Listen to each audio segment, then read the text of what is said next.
ultimarios. ¿Cuáles fueron los procesos? ¿Cuál fue la secuencia? ¿Cuáles fueron las etapas que llevaron a Auschwitz? Estos autores lo dan por sentado, que el lector que agarra Eichmann en Jerusalén, o que agarra Los hundidos y los salvados, o que agarra la violencia nazi, o la filosofía del hitlerismo, o El hombre en busca de sentido, en fin, muchísimas obras, todos dan por sentado en términos históricos lo que fue Auschwitz. ¿Se entiende lo que digo? Lo que está faltando, por lo menos en el mundo de habla hispana, era una obra de más o menos una extensión más o menos razonable para cubrir los antecedentes históricos indispensables para luego abordar esas otras obras. Y no es que no tenemos obras en términos históricos de habla hispana, pero tienen 1500 páginas. Está La destrucción de los judíos europeos, The Destruction of the European Jews, de Raoul Hilbert. 3 tomos, bueno, en castellano es un tomo de 1500 páginas, o los 2 tomos de Saul Friedlander, El Tercer Reich y los judíos. Son obras inmensas. Entonces, digamos, esa fue un poco ese déficit que había en términos de habla hispana fue un poco lo que me llevó a hacer este trabajo en los últimos 5 o 6 años. Y ahí entonces me gustaría por ahí hacer algunas precisiones o algunos puntos que, como decía recién Kachik, pueden ser considerados como tal vez como un humildísimo aporte a la historiografía de la Shoah. El primero de ellos es esto de que el libro está separado, también por una cuestión didáctica, en 5 etapas. 5 etapas. La primera etapa es la que refería Kachik, la etapa en la cual el Tercer Reich, durante larguísimos años, desde 1933 hasta el comienzo de la guerra, 1939, 6 años, en los cuales estaba clarísima la política de Estado del régimen, por la cual querían expulsar a los judíos de Alemania y después también de Austria, a partir del 38, del territorio del Reich. El Reich tenía que quedar judenfrei, es decir, libre de judíos. No solamente libre de la presencia física de la minoría judía, que era algo así como de 500.000 judíos en Alemania y unos 200.000 en Austria, este es el número, el 1% de la población total, aproximadamente. No solamente expulsado físicamente, sino también erradicar todo vestigio de la cultura judía. En los estudios científicos, en las obras de teatro, en la literatura, en las artes, todo vestigio de la cultura judía debía ser eliminada de Alemania. Por cuestiones raciales, ideológicas, que no vienen al caso desarrollar ahora. Lo que está claro solamente es que el régimen nazi, en tanto construcción de Estado totalitario, como todo Estado totalitario necesita, para su propia cohesión, la clara identificación de un enemigo. Y ahí entonces aparece la elección de lo judío como enemigo irreconciliable del pueblo alemán o de lo alemán. Entonces, esta primera etapa es la etapa en la cual hay una única política de Estado, que es forzar la emigración de los judíos. Por supuesto, para esto se requería que Occidente receptara a este colectivo en peligro. Bueno, y aquí entonces hay un papel que cumplió Occidente muy triste, de puertas cerradas a esos refugiados que querían huir del Tercer Reich, que está desarrollado en el libro. Después hay una segunda etapa que comienza con el inicio de la Segunda Guerra Mundial, a fines del 39. Claro, Alemania invade Polonia e incorpora 3 millones de judíos al problema, digamos, relacionado con la cuestión judía. Es una cifra ya muy inimaginable de introducir un programa de emigración. Y entonces aparecen, en esta segunda etapa, una serie de planes por los cuales se pensaba crear una suerte de reserva judía o de Estado judío en el cual fueran agolpados todos ellos y que se las arreglasen como pudiesen bajo el protectorado, digamos, del Tercer Reich, ¿no? Pero que de ahí no salieran, no tuvieran influencia se neutralizaran todo lo que los nazis le asignaban como efectos negativos, etc. Se pensó en Polonia, se pensó en la zona de Lublin, se diseñaron planes, en un momento incluso se los quiso llevar, se planificó llevarlos a una isla que está en el extremo meridional de África, la isla de Madagascar. Bueno, en fin, planes pero así todos fueron desarrollados seriamente. El último de estos planes, en todo caso, deportación masiva a un lugar determinado de los judíos, fue desarrollado a partir de que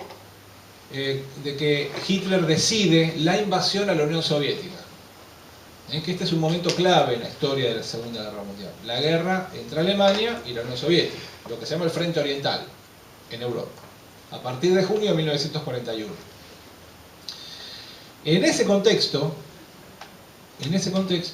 los nazis, que tenían un profundo desprecio por la Unión Soviética, por el Ejército Rojo, por el pueblo eslavo, y además envalentonados los alemanes porque ya habían derrotado a los franceses, holandeses y belgas, habían derrotado a los yugoslavos, a los griegos, venían de victoria tras victoria, decían, bueno, los rusos no van a resistir más que unas pocas semanas, la Unión Soviética se va a derrumbar como un castillo de cartas, ¿no? Y entonces todas esas enormes extensiones de territorio que forman parte de la Unión Soviética van a pasar a manos del Reich. Y entonces a los dirigentes nazis de las SS, especialmente Himmler y Heydrich, que tenían a su cargo la cuestión judía, cayó de maduro la solución.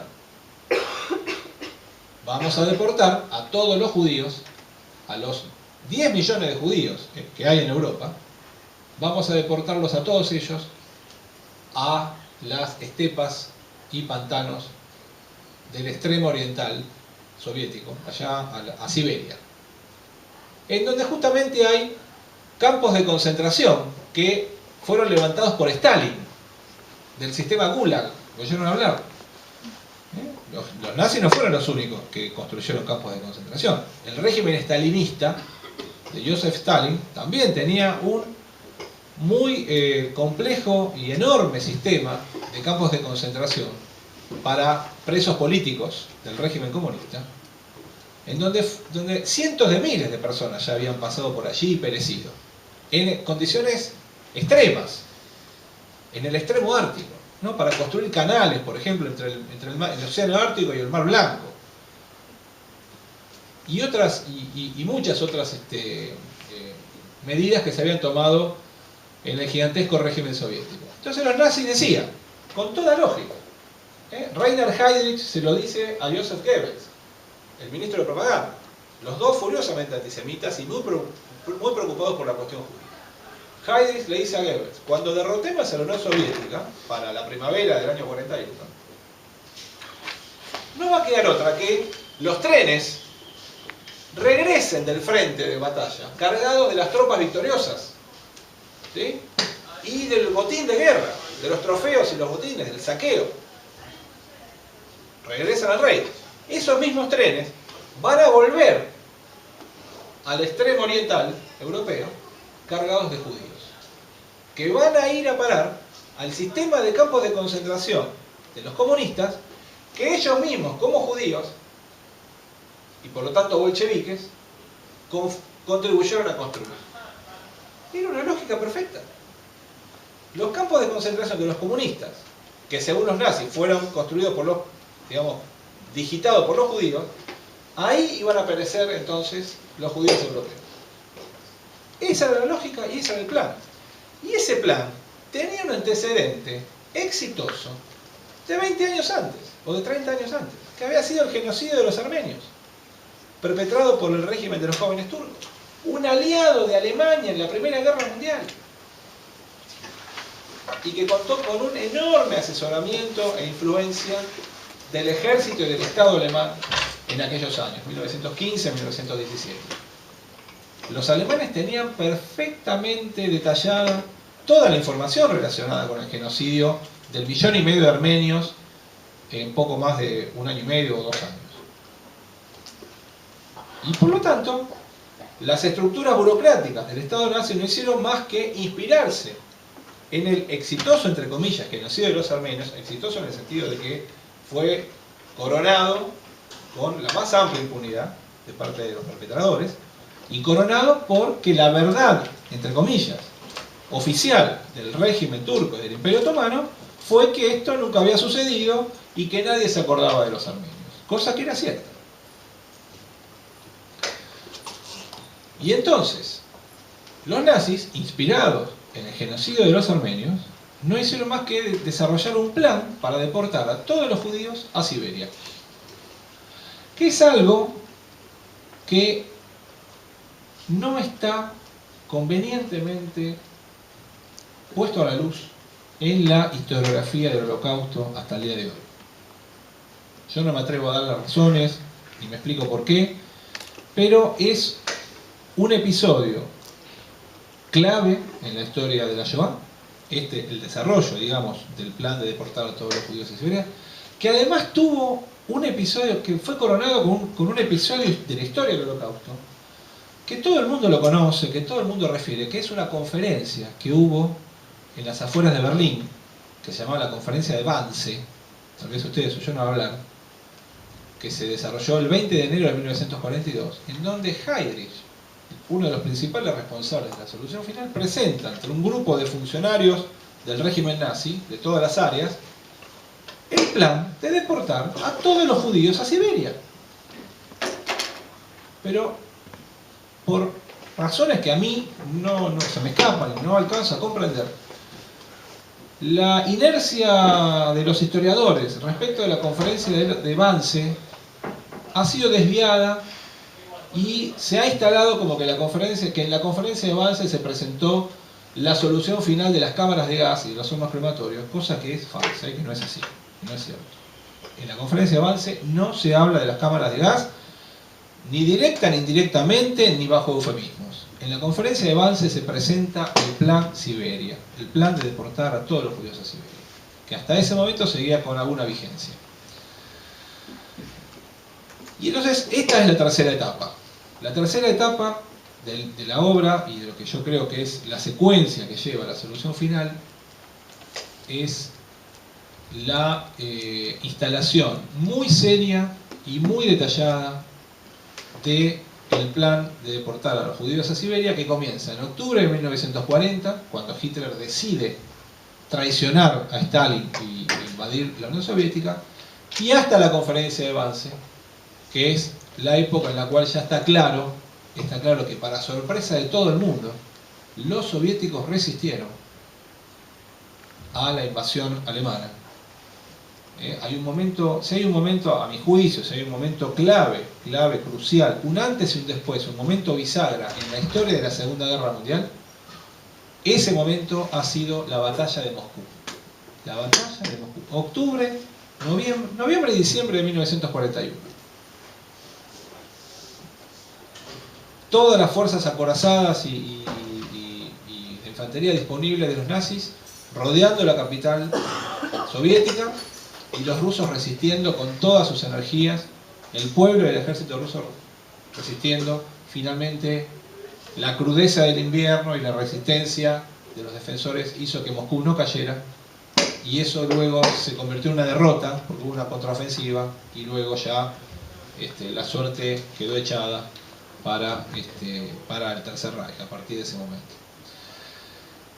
Es en ese momento, entonces, durante esos meses, que los nazis toman nota de que los pantanos y desiertos de Siberia, los pantanos y las estepas siberianas nunca van a ser alcanzados, ¿sí? Porque la Unión Soviética finalmente se mantuvo en pie. Y entonces allí la burocracia dedicada a la cuestión judía, que era especialmente las SS, deciden pasar a un plan alternativo. Los judíos europeos no iban a perecer de hambre, de frío, de inanición o por fusilamientos en los confines siberianos, sino que van a perecer, van a ser asesinados en territorio polaco. Y no iban a perecer por todas esas razones, sino que iban a ser asesinados por gas, de modo sistemático.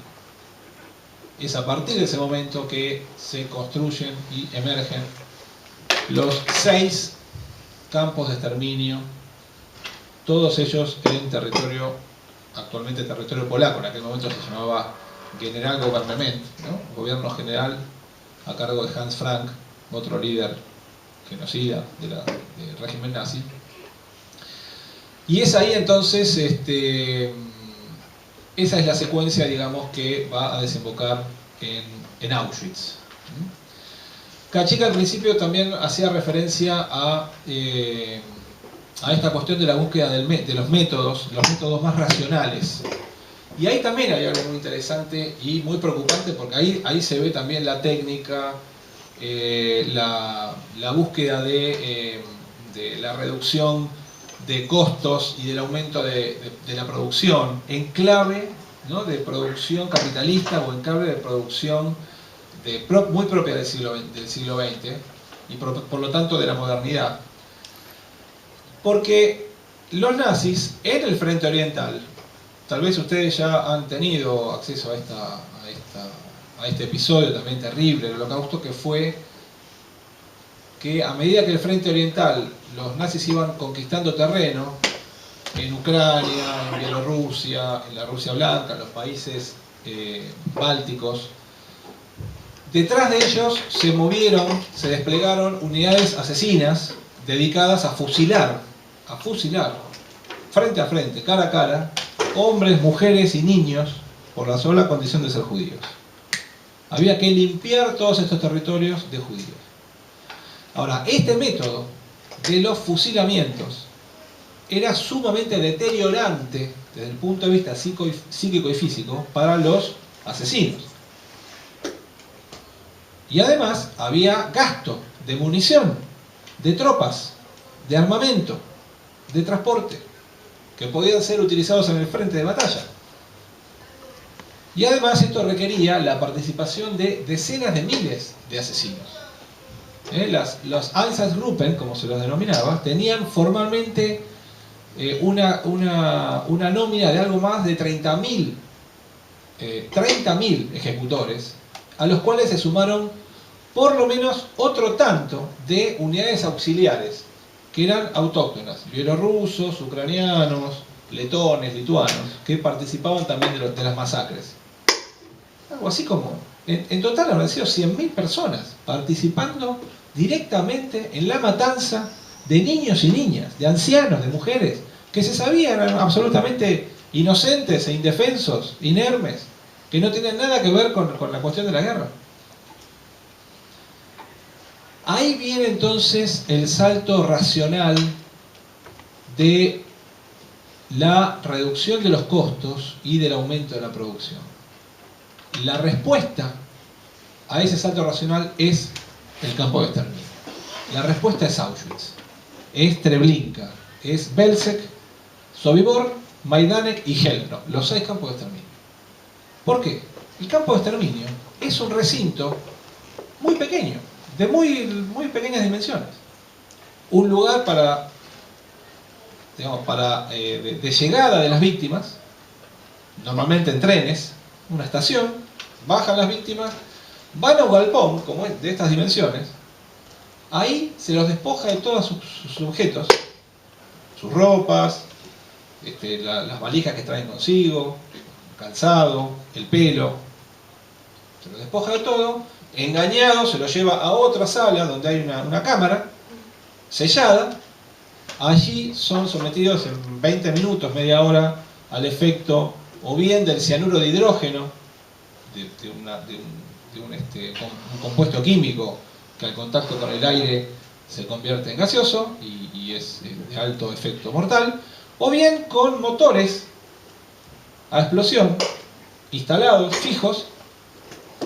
Entonces a través de ductos se lleva el monóxido de carbono a las cámaras y las personas mueren envenenadas. ¿Qué se lograba con esto?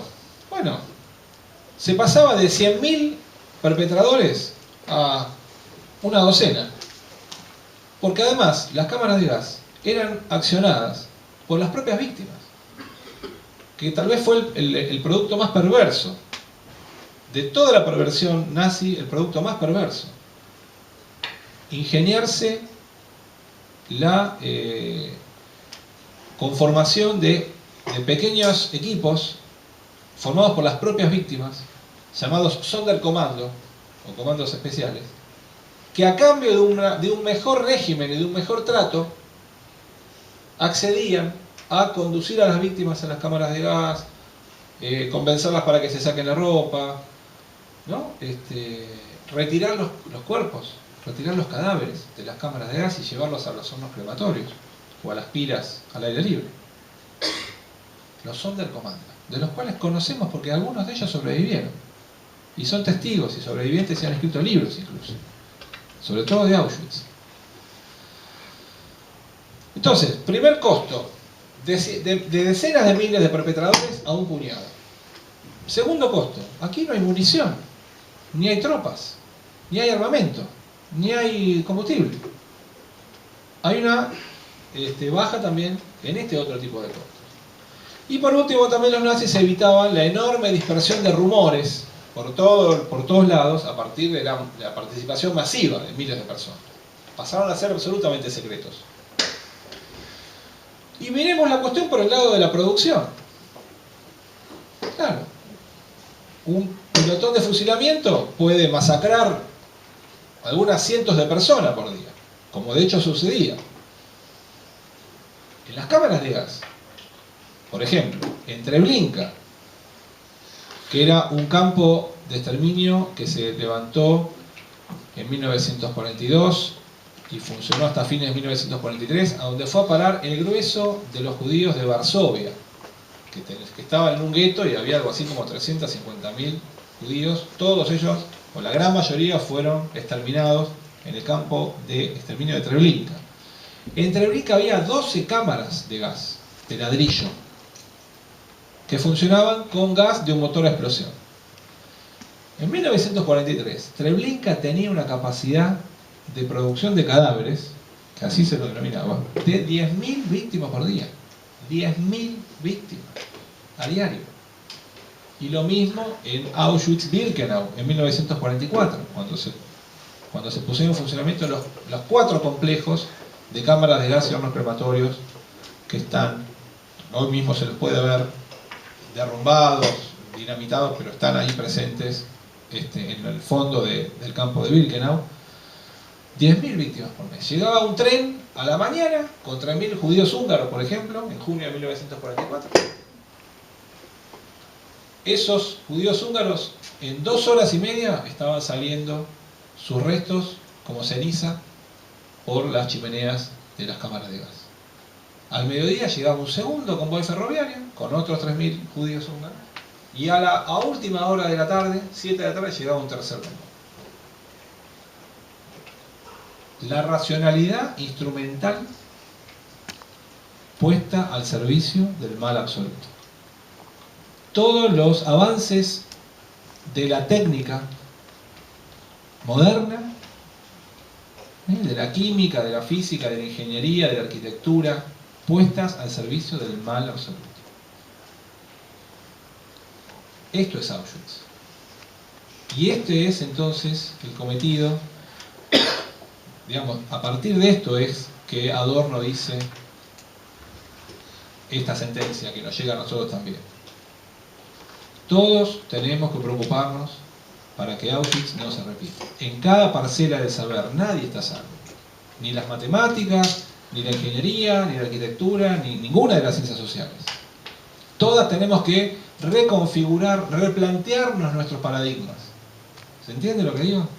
Para evitar que cada uno de nosotros de alguna manera volvamos a prestarnos para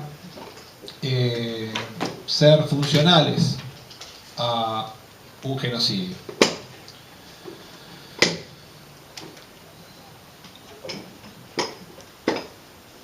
Y quiero también abrir un poco a preguntas, por eso voy a ir terminando.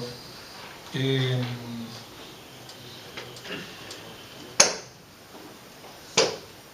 dos cosas más. Digamos, yo le decía, el objetivo fundamental del libro es ocupar tal vez un espacio hasta vacante que hay allí especialmente donde desde distintos ámbitos, en cursos, materias, carreras, como puede ser en el marco de esta actividad que estamos llevando a cabo, bueno, puede ser necesario un material bibliográfico de los antecedentes históricos. Esto estaba faltando. Yo soy profesor de Derecho de la Facultad de Derecho de la Universidad de Buenos Aires. Llevamos adelante, yo tengo a cargo un seminario de Ciencias Penales y Holocausto, y en mi facultad hay por lo menos 3 cursos en donde se abordan cuestiones de la Shoah. Y bueno, la obra tiene también el objetivo de que sea como un material para los cursos, ¿no? Y esto pretende también ser llevado a bueno, cualquier carrera, cualquier ámbito que pretenda, porque no hay reflexiones en esta obra de tipo sociológicas o jurídicas o psicológicas. Es una obra pura y exclusivamente histórica, por lo menos esa fue la intención que yo tuve cuando me propuse hacer este trabajo. En esta línea también, como les decía, quería agregar dos fines más que yo me propuse con esta obra. La primera de ellas fue que sirva esta obra también como una herramienta más en la lucha contra los discursos negacionistas o relativistas de la Shoah. Los cuales, bueno, Kachik me imagino que también compartirá conmigo, por lo menos los que nos dedicamos a estos temas, que investigamos, tenemos que conocer. Tenemos que conocer cuáles son los argumentos, cuáles son las estrategias que se plantean aquellos que, como discurso del odio, plantean la negación directamente del genocidio, ¿no? Y esto no es algo antojadizo ni anecdótico. No hay más que abrir el diario de hoy o el diario de ayer para ver que el principal dirigente de un partido político que acaba de ingresar al Parlamento griego como partido de extrema derecha, acaba de negar el Holocausto. Un parlamentario, representante de un sector del pueblo del país europeo, como es Grecia, que además participó de la Segunda Guerra Mundial, que tiene en su haber algo así como 55.000 judíos sefaradíes deportados de Salónica y de otros lugares de Grecia a Auschwitz. Es una afrenta espantosa, pero ¿cómo es posible que todavía en el siglo XXI, con un episodio tan documentado como es la Shoah, haya personajes, incluso personajes políticos, como el presidente de Irán, Ahmadinejad, o este personaje de esta minoría política griega, que sigan negando el Holocausto? Yo tengo una postura muy clara en ese sentido. Yo creo que hoy, digamos, que el negacionismo es sinónimo de nacionalsocialismo, o sea, no hay margen alguno para tener alguna otra opinión, para tener algún matiz en ese sentido. Me parece que el negacionismo es el intento del ideario nacionalsocialista de volver a instalarse como una opción política válida, pero esa opción política válida tiene que superar el formidable obstáculo moral que es el Holocausto. Es decir, si uno es nazi, hoy en día se tiene que hacer cargo de la Shoah. Dice, yo soy nazi y sí, postulo el exterminio físico de todos los judíos y me hago cargo de Auschwitz. Claro, como esto es un obstáculo moral absolutamente imposible de superar para hacer una opción política, ¿cuál es la solución? Niego los hechos. Los hechos no ocurrieron. No hay cámaras de gas, es una difamación, es un invento, es un mito, un rumor. Entonces, bueno, esta obra también quiere dar la batalla contra los negacionistas, porque uno de los argumentos de los negacionistas es, pero ustedes, ¿a quién se le ocurre que en cosa de un año, en un lugar pequeño como no sé, Treblinka, hayan matado 900.000 personas?